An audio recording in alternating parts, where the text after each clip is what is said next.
Mungkin enaknya kita lihat saja satu contoh laporan keuangan.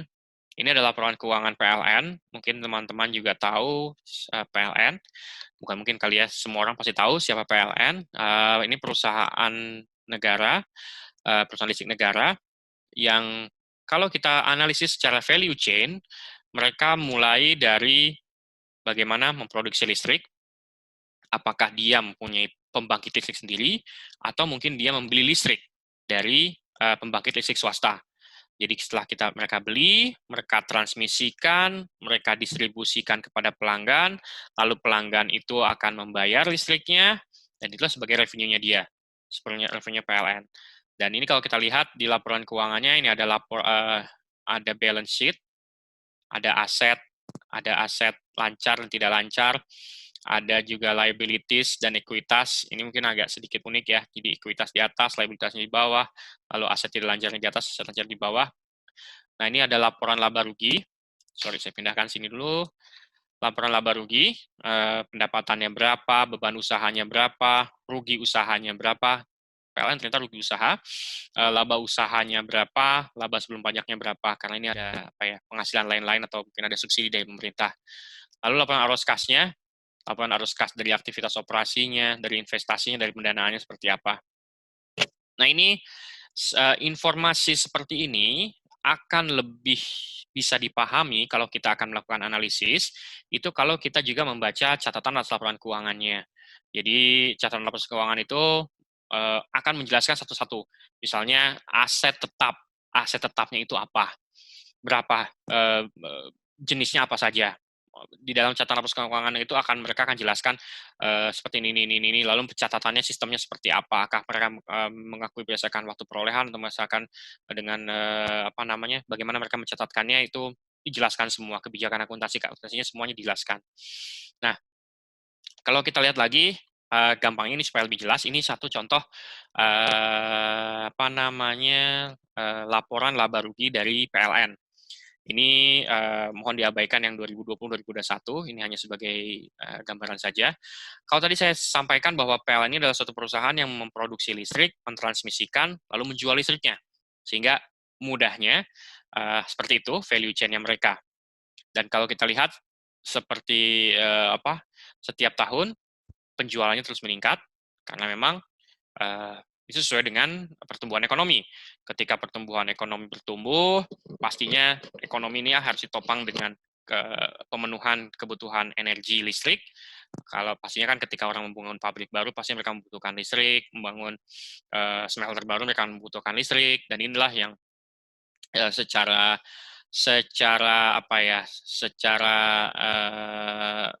signifikan atau secara sejajar akan diikuti oleh pemenuhan kebutuhan listrik dari PLN.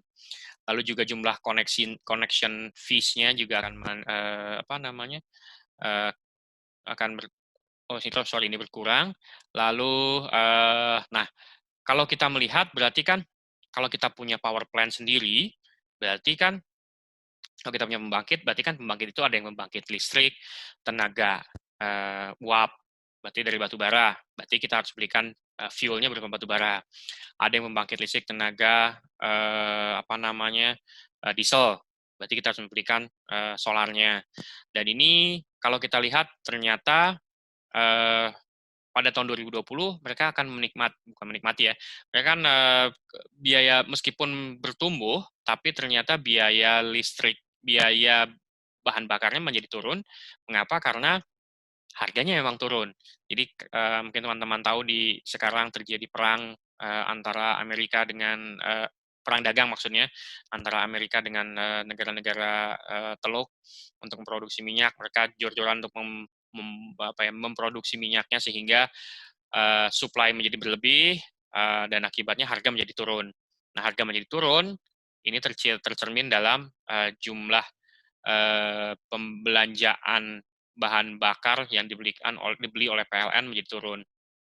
Lalu yang ketiga adalah IPP. IPP ini seperti saya sampaikan, mereka bisa jadi tidak menghasilkan listrik dari pembangkit listrik sendiri, tapi bisa jadi dia membeli listrik dari pembangkit listrik yang dimiliki orang lain, atau mungkin dari IPP. Nah, ini juga akan menjadi semakin besar karena PLN mempunyai portfolio untuk mengurangi jumlah power plant sendiri, tapi memberikan kesempatan kepada swasta untuk bisa membangun power plant dan menjual listriknya kepada PLN. Lalu ya kita ketahui bahwa ternyata di sini operating loss karena memang banyak hal kayak sekarang kan 450 VA dan 900 VA itu semua harganya digratiskan, lalu juga ya mungkin disubsidi, lalu juga ada beberapa apa namanya subsidi-subsidi yang juga terjadi dalam pada saat PLN memberikan atau mendeliver produknya mereka, sehingga di sini terlihat sebagai operating loss before subsidi, dan disinilah ada kompensasi lah dari pemerintah untuk memberikan subsidi. Ya harapannya ketika ekonomi bertumbuh, pajak yang akan dibayarkan oleh pemerintah, pajak yang diberikan oleh swasta kepada pemerintah bertambah, sehingga pemerintah bisa memberikan subsidi kembali kepada PLN. Nah, ini yang harapan dari pemerintah seperti itu. Dan juga kita bisa lihat kalau teman-teman mencermati juga di 2020 ini nilai tukar mata uang rupiah agak sedikit melemah terhadap US, dan beberapa transaksi seperti pembelian IPP, pembelian beberapa bahan itu dalam US dollar, sehingga PLN ya mempunyai potensi untuk mengalami kerugian karena asumsi dari nilai tukar yang mereka tentukan di awal tahun mungkin akan sangat jauh berbeda dengan yang terjadi secara sesungguhnya. Nah, inilah mungkin contoh dari laporan keuangan yang bisa kita analisis. Ya mungkin kalau teman-teman berminat, silakan bisa lihat-lihat laporan keuangan perusahaan-perusahaan TBK atau perusahaan-perusahaan yang sudah go public. Itu bisa lihat berapa sih revenue-nya, sebenarnya revenue mereka dari mana sih. Setelah itu expenses-nya mereka expenses-nya mereka itu seperti apa aja sih, struktur cost mereka seperti apa aja sih, raw material mereka apa aja, siapa sih yang menjadi supplier raw material mereka, lalu berapa persen sih porsi dari raw material terhadap total HPP mereka atau COGS mereka. Sebenarnya perusahaan ini rugi apa untung sih? Tahun lalu mereka untung atau rugi? Kalau kita bandingkan, kenapa ya kok tahun ini perusahaan ini malah untung, padahal kondisi ekonomi katanya lebih buruk daripada tahun lalu. Jadi apa yang terjadi? Nah, ini banyak hal yang bisa kita analisis, dan ini sangat akan mengasah kemampuan kita untuk mengetahui bagaimana suatu bisnis itu berjalan. Dan setiap bisnis akan sangat menarik, apalagi sudah mulai masuk ke perusahaan-perusahaan yang istilahnya perusahaan-perusahaan yang digital. Dalam arti perusahaan-perusahaan yang sekarang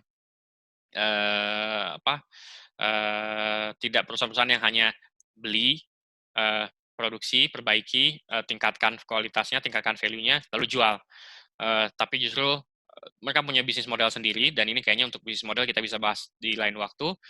Tapi mereka punya bisnis model yang unik, sehingga tidak semudah itu untuk mengambil harga pokok, cost-cost-nya apa saja, tapi ternyata ada satu hal yang memang kita harus perhatikan. Itu mungkin dari sini terkait dengan cost accounting sudah, terkait dengan financial accounting sudah. Nah, nanti kita akan bahas sedikit tentang bagaimana pemanfaatan dari laporan keuangan ini.